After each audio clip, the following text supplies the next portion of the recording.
The instant Alexandria Ocasio-Cortez declared to President Trump, "You embody every flaw within capitalism," on live television, she committed the disastrous error every socialist makes. She neglected that she was challenging a self-made billionaire who actually comprehends economics.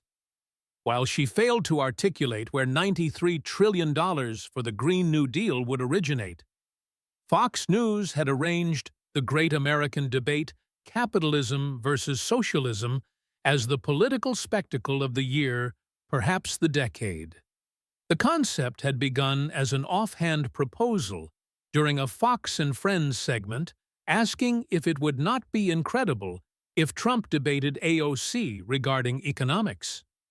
The viewer reaction had been so tremendous that within 48 hours, the network had pledged to make it a reality. They had contacted both factions, they had tendered primetime broadcasting, they had marketed it as the dialogue America frantically required.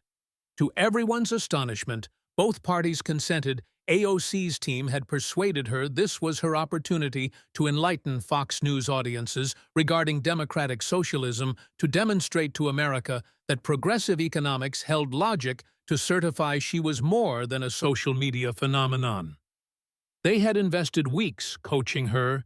They had recruited economists to assist her in grasping the Nordic model they had rehearsed, answers to predicted offenses they had drafted, talking points concerning wealth, disparity, climate change, and corporate avarice. They had collaborated with sympathetic media channels to supply favorable reporting. They were assured that AOC's charisma, her verbal talents, and her fervent advocacy would persuade viewers who had never heard the socialist argument delivered adequately. They had essentially misjudged both their candidate and their adversary. Trump's team had consented instantly for one singular reason. Trump had been anticipating this instance for years. He had observed AOC disseminate economic fallacies on social media, critique capitalism while residing in opulence, suggest trillion-dollar initiatives with no financing strategy, and situate herself as the advocate of laborers despite being raised in affluent suburbs. He had observed her drive Amazon out of New York, eliminating 25,000 roles and labeling it a triumph. He had observed her market the Green New Deal without being capable of clarifying fundamental cost estimates. He had observed her become the figurehead of progressive economics, despite exhibiting total economic misunderstanding, and now he intended to dismantle her arguments on live television before 20 million individuals.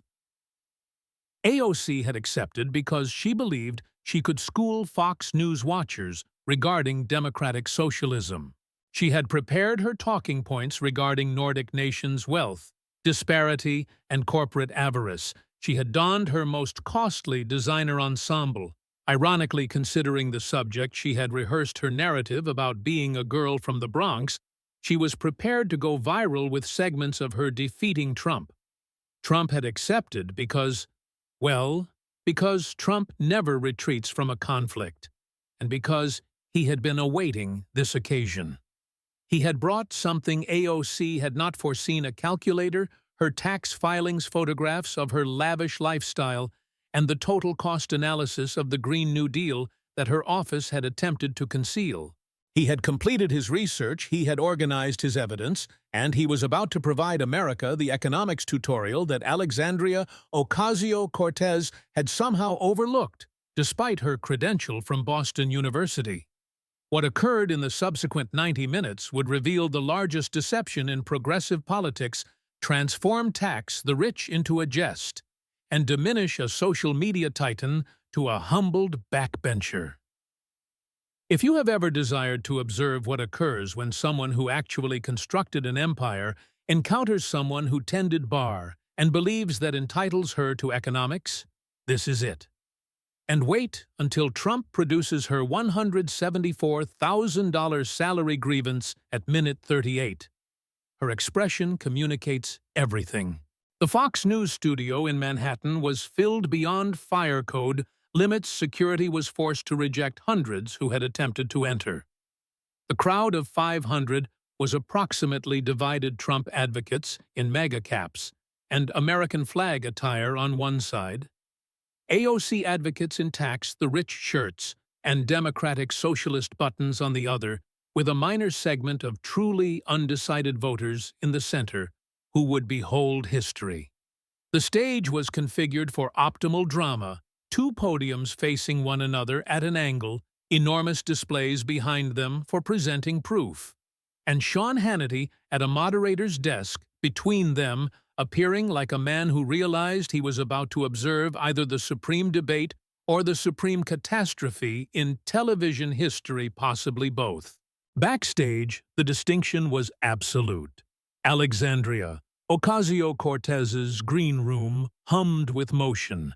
8 staff members organizing social media tactics, a communications director arranging viral video concepts, 2 economists attempting to assist her in comprehending valid economics, a stylist making concluding alterations, and a crisis squad prepared to utilize GOP attacks, woman of color narratives if matters went poorly. AOC herself sat studying index cards with data regarding disparity climate change and Scandinavian healthcare, assured that her social media audience and progressive status would secure the victory. Trump's green room was distinct, just him, his documents, and a Diet Coke. No anxious staff members, no crisis squad, no economists clarifying fundamentals. Just Trump being Trump, reviewing his ammunition, rehearsing his timing on specific retorts, and grinning at the notion of what he was about to do to the Democratic Party's social media favorite. He had constructed skyscrapers in Manhattan. He had navigated New York real estate for 50 years. He had secured the presidency against every forecast, and now he was going to school. A bartender turned congresswoman regarding economics on live television. 2 minutes, Mr. President, a production assistant shouted. Trump rose, straightened his trademark red tie, and proceeded toward the stage with the assured gait of someone who had done this 1,000 times and prevailed every time. Alexandria Ocasio-Cortez walked out initially to deafening cheers from her section and polite recognition from others. She wore a cream-colored designer trouser suit that likely cost more than the median American's monthly lease a particular Trump would surely observe and utilize. She gestured to the cameras with rehearsed social media influencer accuracy, beamed that radiant smile that had initiated 1,000 Instagram uploads, and assumed her stance at her podium with the assurance of someone who had never actually been tested by a genuine adversary.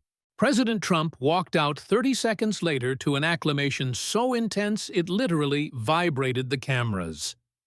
The cheering continued nearly a full minute, so lengthy that Sean Hannity was forced to motion repeatedly for silence. Trump wore his customary dark suit and red tie, waved to the gathering, pointed at a few visages he appeared to know, and positioned himself behind his podium with the informal assurance of someone who had stood in far larger stadiums and won far larger battles. Sean Hannity commenced his introduction, establishing the structure inquiries from him, rebuttals from both, direct interaction, encouraged audience inquiries near the conclusion. He stressed meaningful dialogue and mutual regard. The regard portion would endure about 90 seconds. Let me begin with a foundational inquiry regarding economic systems. Sean started, Congresswoman Ocasio-Cortez, you have campaigned for democratic socialism. Can you clarify? Sean, before we delve into theory, I believe it is vital to address what we are actually debating here. AOC interjected, already pivoting to her rehearsed offensive. Her voice adopted that sincere, slightly breathless tone that functioned so effectively on Instagram. She turned to confront Trump directly. President Trump embodies everything defective with capitalism: the avarice, the abuse, the wealth stockpiling, the manner the system is rigged for billionaires while working people struggle. He inherited riches, exploited laborers, and now he is here to vindicate a system that has failed millions of Americans. The audience rustled. She had gone on the offensive instantly. We require democratic socialism like they possess in Nordic nations, where healthcare is a right, where education is gratis, where billionaires pay their equitable portion, and where working families actually have a prospect at the American dream that capitalism has pilfered from them. A bartender lecturing a billionaire regarding economics, this should be entertaining. Trump's face cracked into a massive grin. She had just offered him the ideal opening. "Well, Alexandria, can I address you as Alexandria, or do you favor Sandy? That is your legal name, correct? Sandy from Westchester." Trump stated, his Queen's accent already emerging powerfully. The audience chuckled. He had already landed a strike. But certainly let us discuss capitalism versus socialism. I adore this subject. It is one of my favorites because I have actually experienced it. I have constructed things, actual things, structures you can observe and touch, enterprises that employ thousands of individuals, actual capitalism. He paused, allowed that to settle. But first, Alexandria, I have an inquiry. You possess a degree in economics from Boston University, correct? Fine school, costly school, likely cost your parents, what, $250,000 for 4 years? AOC appeared uneasy. My education is not. No, it is relevant, Trump interrupted brightly. Because you possess an economics degree, so you should comprehend basic economics. So explain something to me. He produced a tablet, tapped it, and a video materialized on the displays behind them. There was AOC, in an interview stating earnestly, "Unemployment is low because everyone has 2 jobs and people are working 60, 70, 80 hours a week." Trump allowed the clip to play in full, then gazed at her with dramatic perplexity. "Alexandria, that is not how unemployment functions. Like at all. Unemployment calculates the percentage of individuals who lack employment. If someone holds 2 jobs, they are tallied once as employed, not twice." He turned to the crowd. "She holds an economics degree from Boston University, and she does not comprehend how unemployment is computed. Can you believe this, folks?" The audience roared with laughter. Even some AOC supporters appeared uneasy. But let us discuss your supreme economic accomplishment. Trump proceeded, clearly enjoying himself. Amazon. You recall, Amazon, right? Jeff Bezos desired to place their second headquarters in New York, your district.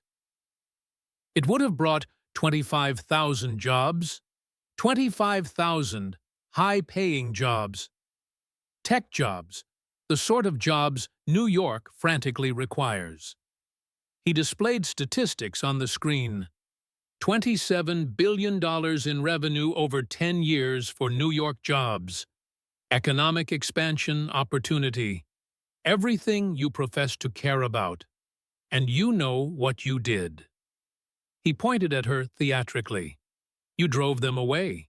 You stated the tax incentives, the tax reductions we offered Amazon. You stated that currency could be utilized elsewhere. You actually stated that. Trump shook his head in dramatic disbelief.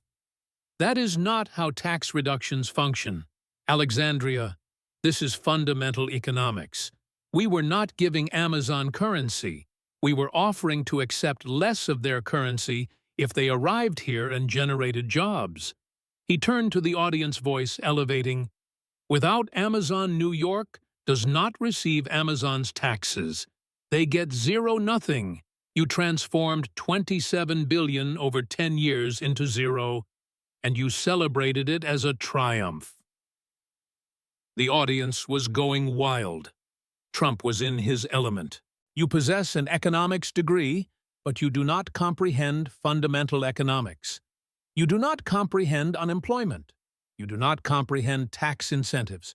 You do not comprehend how enterprises function. He leaned forward on his podium. So perhaps Just perhaps you should adhere to mixing beverages, Alexandria, because economics clearly is not your forte. The venue erupted. AOC's face was crimson. Sean Hannity appeared like he was attempting not to chuckle. If you recall the Amazon disaster, AOC attempted to recuperate, retreating to her comfort zone. This is precisely what I am discussing. The wealthy defending a system that exploits. Oh, we are discussing wealthy individuals, Trump interrupted with a delighted grin. Excellent. Let us discuss wealthy individuals specifically. Let us discuss you. He reached down and produced a folder, opened it theatrically. Nothing communicates champion of the working class like $580 designer footwear, the Met Gala, September 2021. You recall this, right? A photograph appeared on the screen's AOC in a white gown with tacks, the rich emblazoned across the back, in red characters posing on the red carpet, encircled by celebrities and photographers. Trump read from his notes like he was conducting a property valuation. Ticket price to the Met Gala, $35,000. $35,000 for one evening. That is more than half the median American household income for one party. He gazed up at her.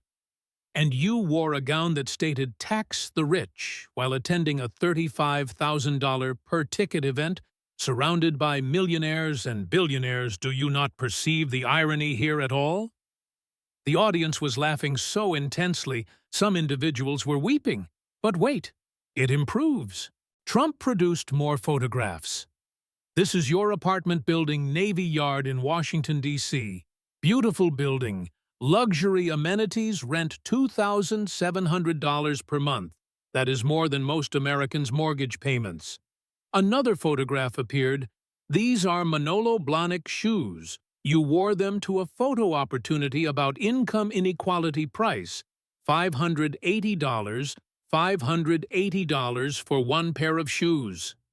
He set down the photographs and looked at the audience. She earns $174,000 a year as a congresswoman. That is the salary every member of Congress receives, and you know what she stated about it. He displayed a video clip of AOC in an interview stating, "The congressional salary makes it difficult to afford living in D.C. It is difficult." Trump repeated incredulously, "The median household income in America is $70,000. She earns $174,000, 2.5 times the median, and complains it is not sufficient." He walked to the edge of his podium, voice rising with each point. Met Gala, $35,000 event apartment, $2,700 a month luxury building shoes, $580 designer heels, salary $174,000 is not enough. Oh, and you own a Tesla, while you attack fossil fuels. Trump turned to confront her directly. You are not a socialist, Alexandria. You are a champagne socialist. You are a limousine liberal with superior branding.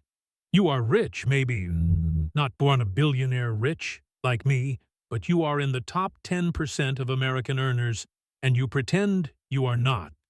You live in luxury while telling working people they need to sacrifice more. He shook his head.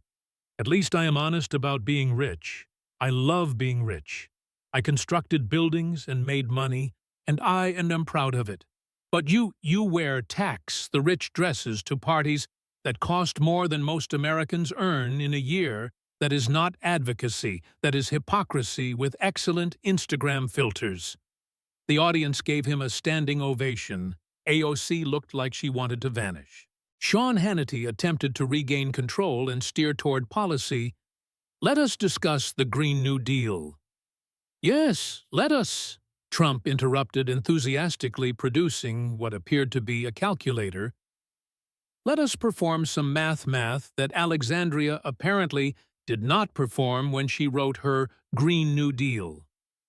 She cannot explain where $93 trillion comes from, but I can demonstrate where it goes nowhere. Trump tapped the calculator theatrically, The Green New Deal, Alexandria's signature proposal, the thing that made her famous studies estimate it would cost $93 trillion over 10 years, trillion, with a T. He held up the calculator showing the number. That is $600,000 per household in America. Can you afford an extra 600,000 folks? The audience shouted back, "No, neither can I." Trump grinned. "And I am a billionaire." He set down the calculator and displayed documents on the screen. But here is the amusing part. When her office first published the Green New Deal, they included a FAQ, frequently asked questions, to explain how it would work. He paused for effect. And then they deleted it within hours. Why? Because people started asking the questions they could not answer. The deleted FAQ appeared on screen, and Trump began reading in a theatrical voice. Economic security for all who are unable or unwilling to work. Unwilling. They wanted to pay people who just did not feel like working. The audience booed. "We set a goal to get to net zero rather than zero emissions in 10 years, because we are not sure that we will be able to fully eliminate livestock emissions." The audience exploded in laughter. Trump had to wait for quiet. Livestock emissions. This was in the official FAQ. They were worried about cows. He continued reading. "Build out high-speed rail at a scale where air travel stops becoming necessary." She wanted to eliminate airplanes. "How are you going to get to Hawaii?" "Alexandria, swim." Even some AOC supporters were laughing. Now, Trump put down the document. "So I asked my people, how do you pay for $93 trillion? And you know what every economist said." He paused, looked around the room. "You cannot, you literally cannot pay for it. Even if you taxed billionaires at 100%, took all of our money, you could not pay for it. Even if you taxed everyone making over $100,000 at 100%, you still could not pay for it." He turned to AOC. "So how do you pay for it, Alexandria? Seriously, I am asking, give us the numbers." AOC started. "The same way we paid for the wars in Iraq and Afghanistan, the same way we pay for—" "No!" Trump cut her off. "Specific numbers. Where does $93 trillion come from? Show me the math." She could not answer. The silence stretched uncomfortably. "That is because there is no answer," Trump said, his voice becoming serious. "You fabricated it. You wrote a proposal that sounds good on Twitter, but does not work in reality. You want to eliminate 10 million jobs in fossil fuels, destroy entire industries, spend $93 trillion. We do not have all based on a plan you cannot fund." He displayed more statistics, multiple economic studies, not from Republicans, from independent economists, say your Green New Deal would be catastrophic, destroy the economy, eliminate millions of jobs, increase poverty. It is not a plan. It is a fantasy. Trump walked to the center of the stage. "And you keep citing Nordic countries, democratic socialism like Denmark. But you know what the Prime Minister of Denmark said. He literally told Bernie Sanders to stop calling them socialist. They have free markets, lower corporate tax rates than we do. They are capitalist with welfare programs." He pointed at her. "You do not even understand the countries you are citing as examples. This is embarrassing, Alexandria. You have an economics degree, and you do not understand in basic economics. You proposed a $93 trillion plan with no way to pay for it. You cite countries that are not even socialist." His final line was delivered with perfect timing. "This is not policy. This is a fairy tale, and Americans do not pay $600,000 per household for fairy tales." AOC was clearly rattled, but tried to pivot back to her comfort zone. "As someone from the Bronx who grew up understanding what working families struggle with—" "Stop," Trump said, holding up his hand. "Just stop. You are not from the Bronx." He produced what looked like property records. The from the streets narrative works better when the streets are not in wealthy suburbs. You grew up in Yorktown Heights. That is Westchester County, one of the wealthiest counties in America. A map appeared on the screen showing Yorktown Heights highlighted. Median home value in Yorktown Heights, $450,000. Median household income, $96,000. Excellent public schools, low crime, beautiful neighborhoods. Trump looked at the audience. This is not the Bronx. This is not the struggling urban environment she pretends to be. From this is wealthy suburbs where people commute to Manhattan for six-figure jobs. Photos appeared: beautiful homes, tree-lined streets, pristine parks. Your father was an architect. Your mother worked in real estate. You went to Boston University, $60,000 a year in tuition. You had every advantage. He turned to face her. You present yourself as this girl from the streets who pulled herself up, but you grew up in privilege. You had opportunities most Americans never get. Trump walked closer to her podium. You bartended for a few years after college. So what lots of people bartend, it is a job. But you act like you were some struggling, oppressed worker barely surviving. He shook his head. You had a degree from an expensive university. You chose to bartend while you figured out your career. That is not hardship. That is post-college job hunting. My kids did summer jobs. Everybody works jobs. That does not make you working class. The contrast was stark, and Trump pressed it. I actually grew up in Queens, real Queens, not wealthy Westchester, pretending to be the Bronx. My father built apartment buildings. I worked construction jobs in summer. I know what actual working class looks like. He pointed at her. You manufactured a narrative. Girl from the Bronx makes good. It is branding. It is marketing.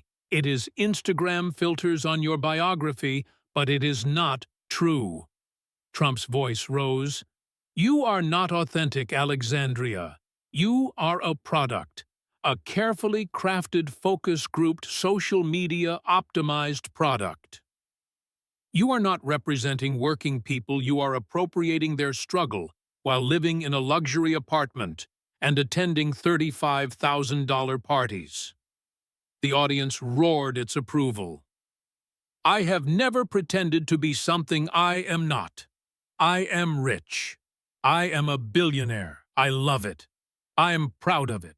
I built an empire and I own it. He gestured at her. But you pretend to be working class. While you are not, you pretend to be from the Bronx. When you are from Westchester, you pretend to understand struggle when you have lived in privilege your whole life. His final line was devastating. At least I am honest about who I am. What are you, Alexandria, really? Trump was not done. He flipped to another section in his materials. Let us discuss your grandmother, your abuela in Puerto Rico. AOC's face went white. She knew exactly where this was going. She used her grandmother for political points, then rejected help that is cold. After Hurricane Maria, you posted about your grandmother's damaged home in Puerto Rico, right? Talked about how she was still living in terrible conditions. Years later, used it to attack me.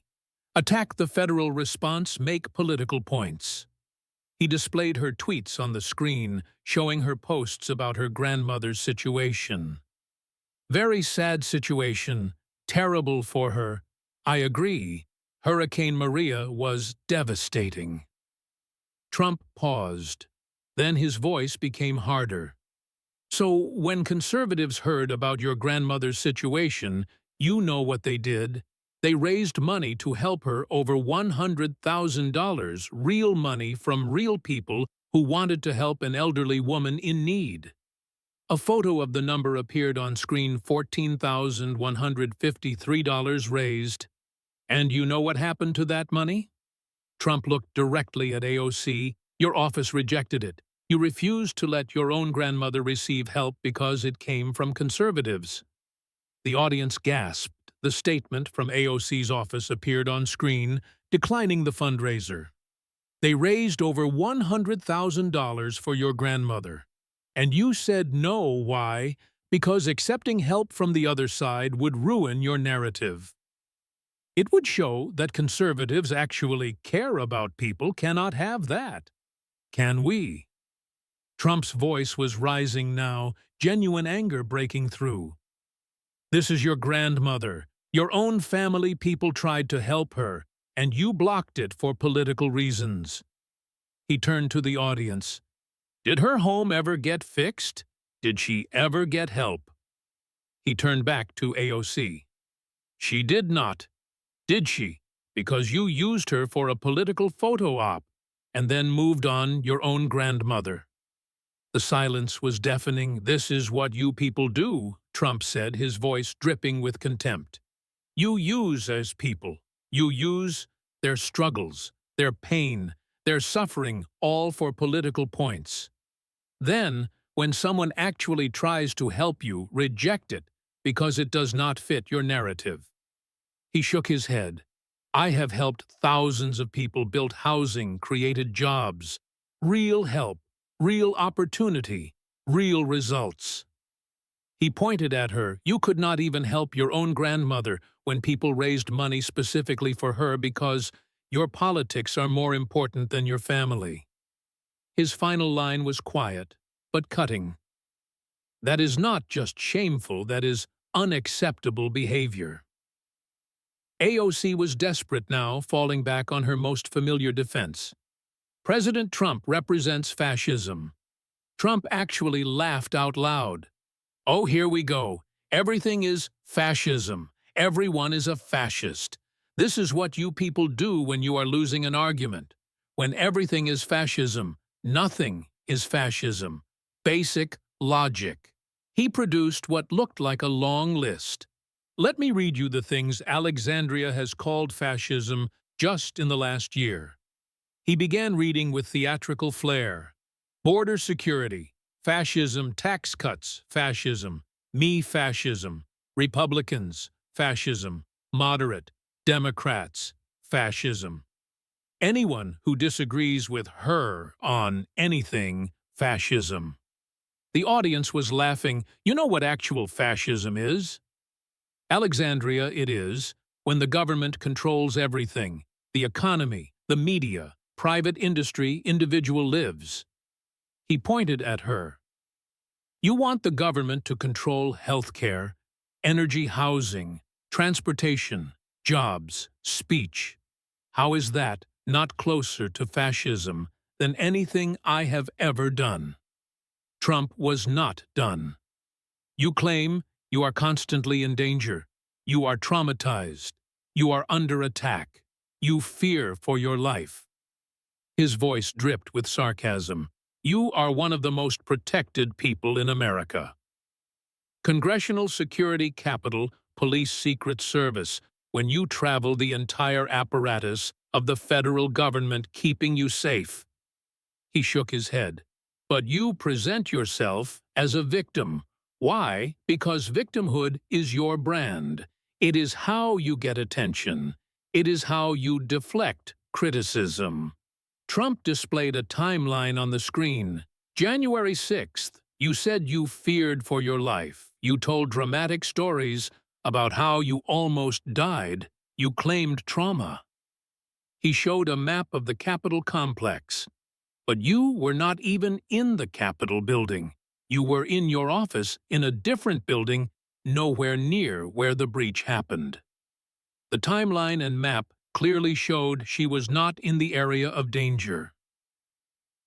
People were actually in danger that day. Capitol Police members in the chamber's staff, people actually at risk. He pointed at her accusingly. But you made it about you from a different building that is not trauma.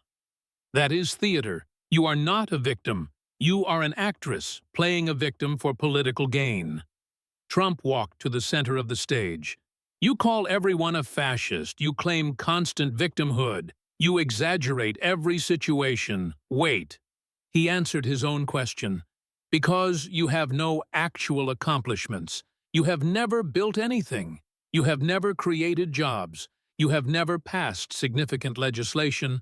All you have is social media and victimhood. Sean Hannity, recognizing they were in the final minutes, moved to closing statements. Congresswoman Ocasio-Cortez, final thoughts. AOC gathered herself for one last attempt. President Trump represents a failed system of capitalism that has stop, Trump said, standing up and walking to the center of the stage. Let me show the audience something. He gestured to the screens. We have spent 90 minutes debating capitalism versus socialism theory versus reality. So let us make this simple. A split screen appeared, Trump's photo on one side, AOC's on the other. Let us compare me versus her, capitalism versus socialism, actual results.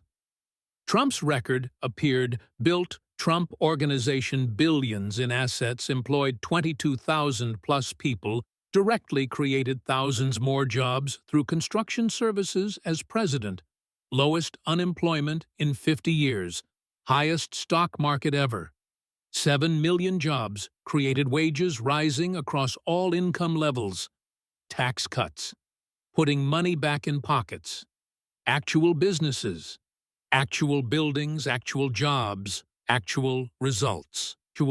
AOC's record appeared, bartended for a few years, drove Amazon from NYC, cost 25,000 jobs, $27 billion of revenue. Green New Deal cost $93 trillion, no funding plan, no businesses built, no jobs created, no major legislation passed. Primary accomplishment. Twitter followers. Trump let the comparison speak for itself for a moment. Then began, I built buildings. You can see. Trump Tower, Trump hotels, golf courses, real estate across the world. I employed thousands of people, gave them jobs, paychecks, benefits, opportunities. His voice rose. As president, I delivered the best economy in 50 years, lowest unemployment, highest stock market, rising wages, more opportunity for more Americans than ever before. He gestured at the screen. That is capitalism. That is freedom. That is the American dream. Build something, create something, succeed. That is what I did. He turned to AOC. What have you built? Name one business, one job you created, besides your own congressional seat. She could not answer. Name one socialist country that is successful and prosperous. She tried. Nordic countries have their capitalist. Trump shouted, the audience roaring with him. We have been over this. Denmark told you to stop calling them socialist. They have free markets, lower corporate taxes than us. They are capitalist. He walked toward the audience, addressing them directly. You have a choice. America, my way or her way. He ticked off on his fingers.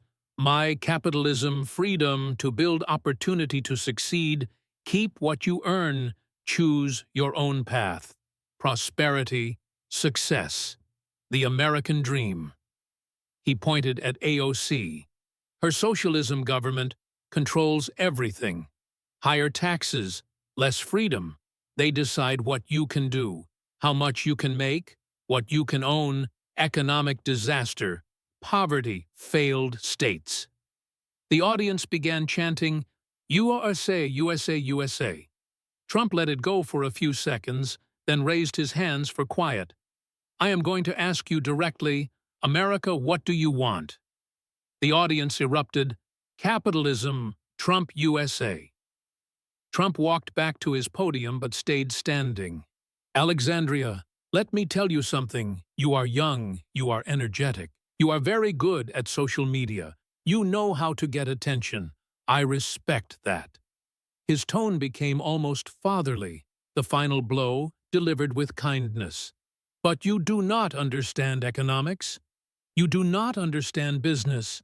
You do not understand how wealth is created, how jobs are made, how prosperity happens. He gestured around the room. Stick to Instagram, stick to Twitter, post your selfies, build your brand. But leave economics to people who actually understand it. Leave business to people who have actually built businesses. Leave capitalism to people who have actually succeeded in capitalism. The audience was on its feet now, the ovation building. Capitalism built America. Capitalism made us the most prosperous nation in history.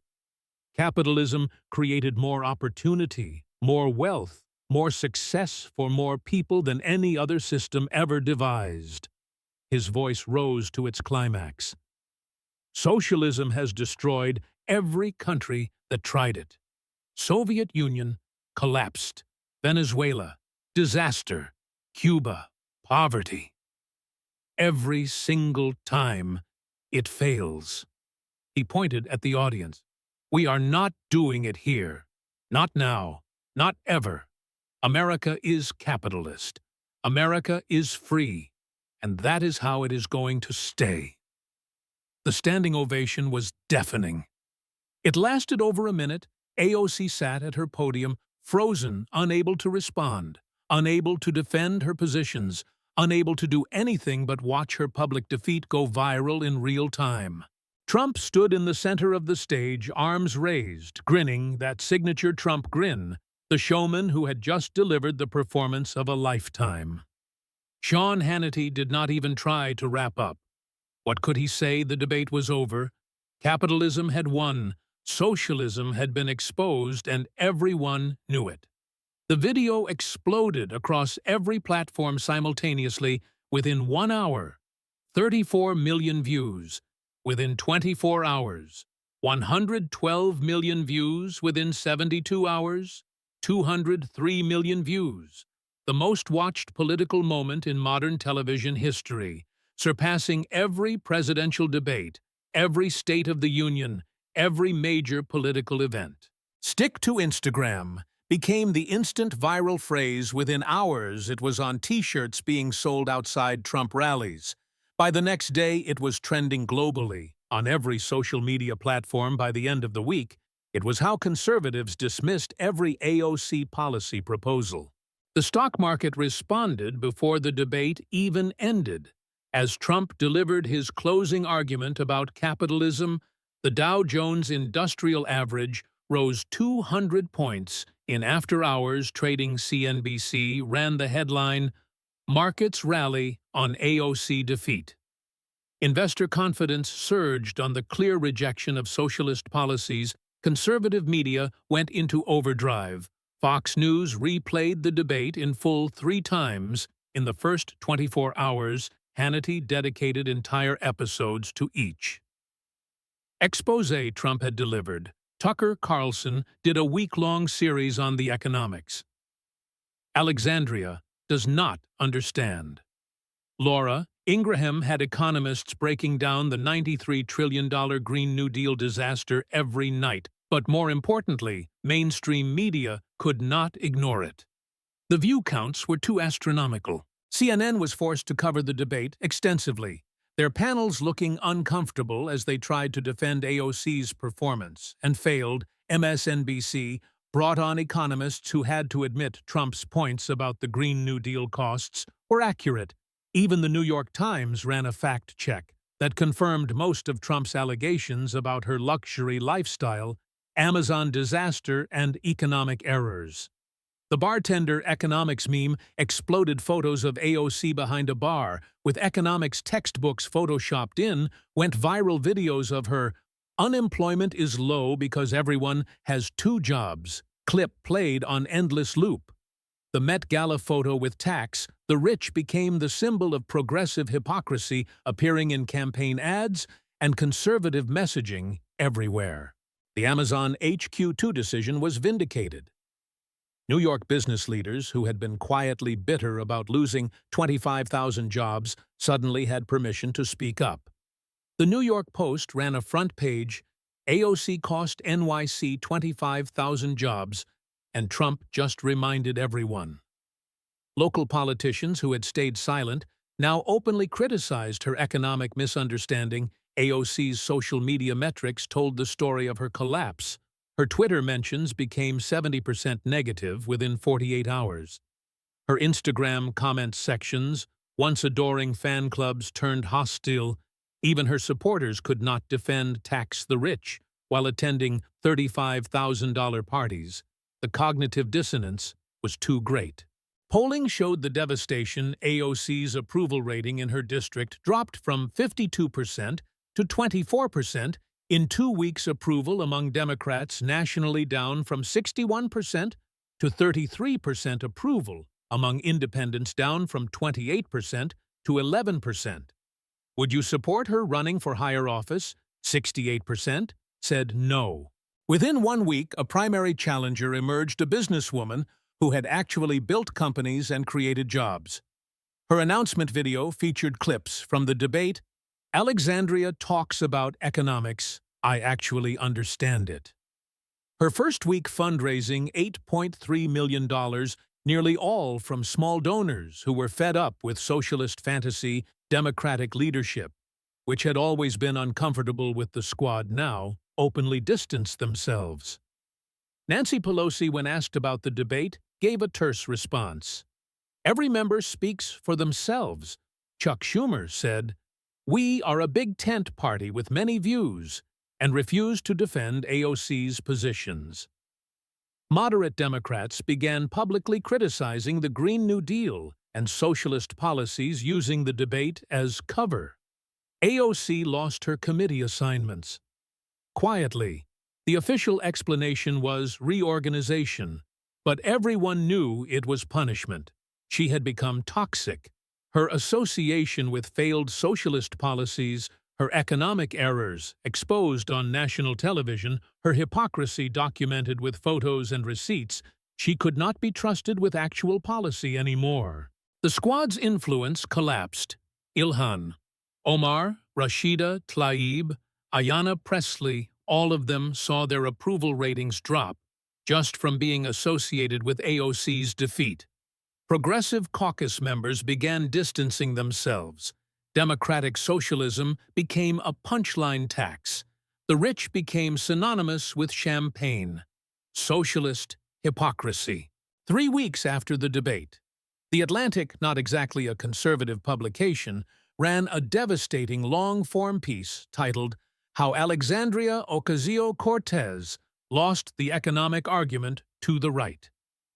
The 8,000-word article, written by a progressive economist who had initially supported AOC, detailed every mistake she had made in the debate, every contradiction Trump had exposed, every moment where her economic misunderstanding had been laid bare for America. To see the piece analyzed her misunderstanding of unemployment statistics, her inability to defend the Green New Deal's costs, her champagne socialist lifestyle contradictions, and her fundamental confusion about how Nordic economies actually function. The conclusion was damning. Ocasio-Cortez's performance did not just damage her own political prospects, it set progressive economics back a generation by failing to defend basic positions against Trump's prepared assault, by being unable to explain how to fund her signature proposal, by embodying the exact contradictions that conservatives accuse progressives of harboring. She handed opponents of economic reform their most powerful ammunition in decades. Future progressives will spend years trying to overcome the damage done in those 90 minutes. The article went viral in political circles, shared by both conservatives celebrating vindication and progressives trying to understand what had gone so catastrophically wrong. 1 month after the debate, AOC held a press conference. Reading from a prepared statement, voice shaking slightly, she announced she would not seek re-election in 2026. After much reflection and consultation with my family and constituents, I have decided to step aside from Congress to pursue other opportunities to serve the community. I am proud of the work we have done and the conversations we have started. The statement was carefully worded to sound voluntary, but everyone knew the truth. Trump had ended her political career in 90 minutes. The cultural impact extended far beyond one politician's defeat. Capitalism versus socialism had been settled definitively in the American consciousness. Polling showed that support for socialist policies among young people dropped 22 points. In a month, the appeal of democratic socialism evaporated when exposed to actual economic scrutiny. Business schools across America started incorporating the debate into their curricula as a case study in multiple disciplines. Economics, professors used it to teach about the difference between economic theory and practical implementation, showing students what happens when ideology confronts mathematical reality. Communications departments analyzed it as a masterclass in preparation versus improvisation, documentation versus rhetoric. Political science classes examined it as a turning point in American political discourse about economic systems. Harvard Business School developed an entire case study called the AOC debate, when social media popularity meets economic scrutiny. The case examined how her social media success had created a false confidence in policy areas where she lacked expertise, how her team's preparation had focused on messaging rather than substance, and how Trump's business background had given him advantages in economic debate that political experience alone could not match.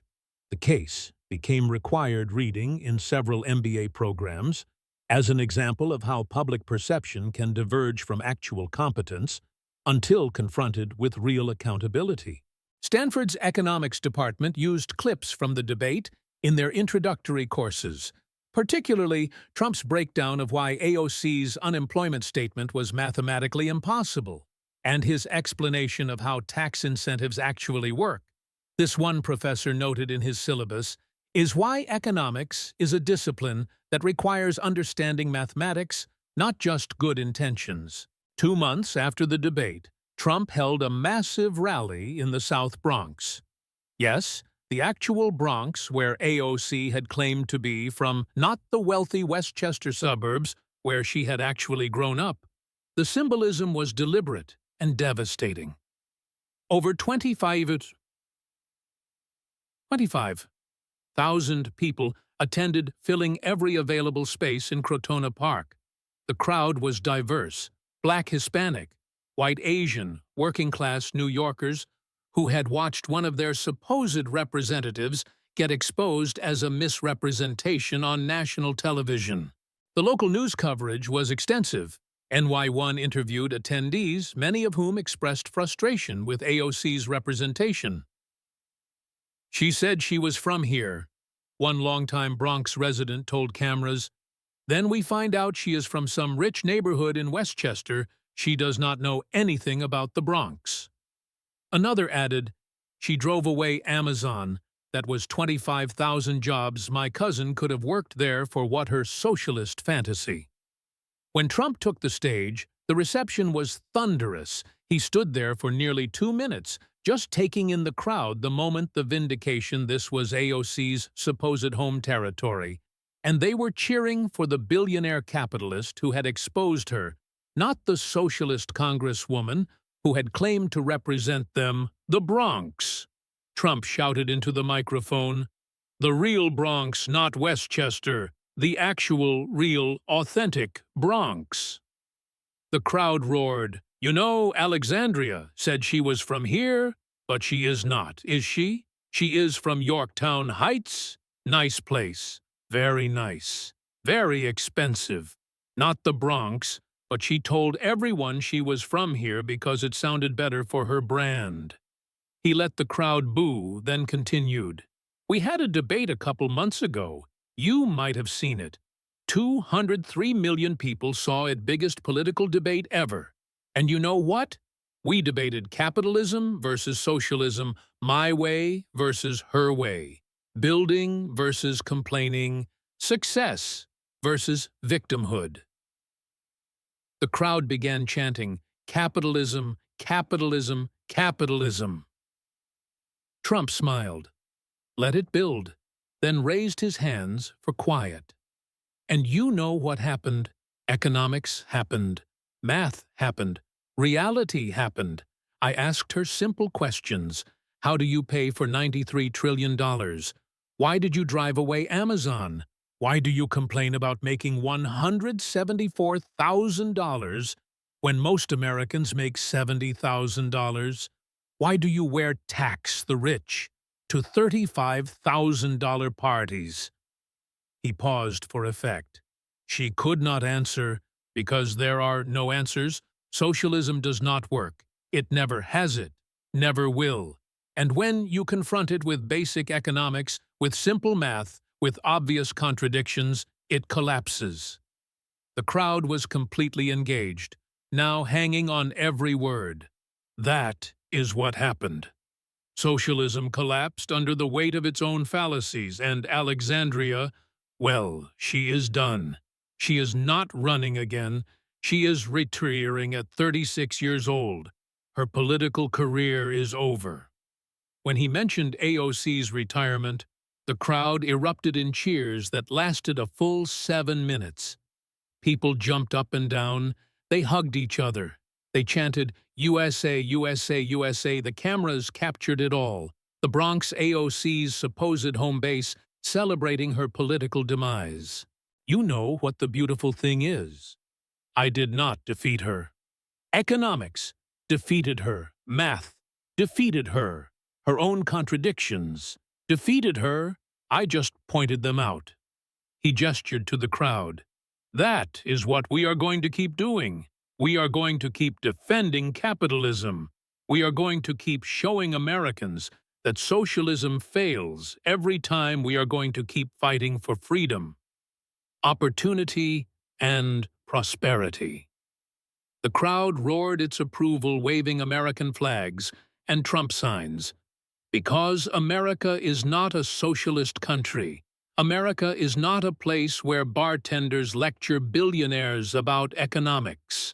America is the land of opportunity where anyone can build, create, succeed, and prosper through capitalism and hard work. His final line brought down the house. And that is not changing, not now, not ever. God bless capitalism. God bless America. This was not just a debate. This was not just Trump versus AOC. This was capitalism versus socialism, experience versus ideology, reality versus fantasy, and reality won so decisively that the outcome reshaped American political discourse. Alexandria Ocasio-Cortez represented something that had gained dangerous traction in American politics: the idea that good intentions, social media popularity, and progressive rhetoric could substitute for actual knowledge, real experience, and economic understanding. She represented the notion that you could attack capitalism while enjoying its benefits, preach equality while living in luxury, and advocate for socialism without understanding basic economics. Trump destroyed that illusion. In 90 minutes, he did not do it with insults or personal attacks.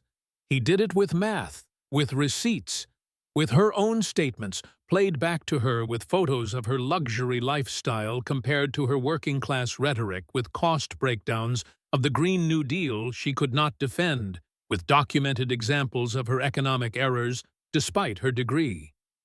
The Amazon disaster, the unemployment, misunderstanding, the $93 trillion plan with no funding, the Met Gala hypocrisy, the Westchester privilege presented as Bronx struggle, the grandmother used for political points, the constant crying of victimhood from a position of safety and prosperity.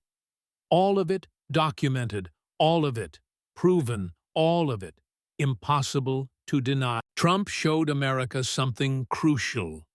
You can defend capitalism, you can celebrate success, you can point out socialist hypocrisy, you can demand economic literacy from those proposing economic policy, and Americans will respond enthusiastically when you do it with facts and confidence.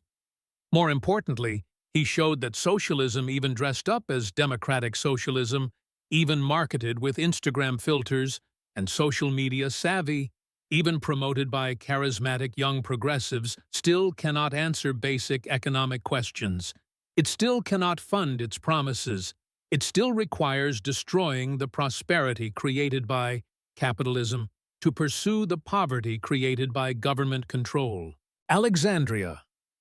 Ocasio-Cortez thought she could lecture a billionaire about economics because she had a degree, a social media following, and the confidence that comes from never being seriously challenged. She thought her economics degree from Boston University, her Twitter followers, and her progressive credentials would carry the day. She thought she could present socialism as a fresh, modern solution that young people would embrace if only it were explained properly. She thought crying fascism and claiming victimhood would deflect any substantive criticism of her positions. She thought her carefully constructed narrative girl from the Bronx worked as a bartender, understands working people, would protect her from scrutiny of her actual policy proposals and lifestyle contradictions.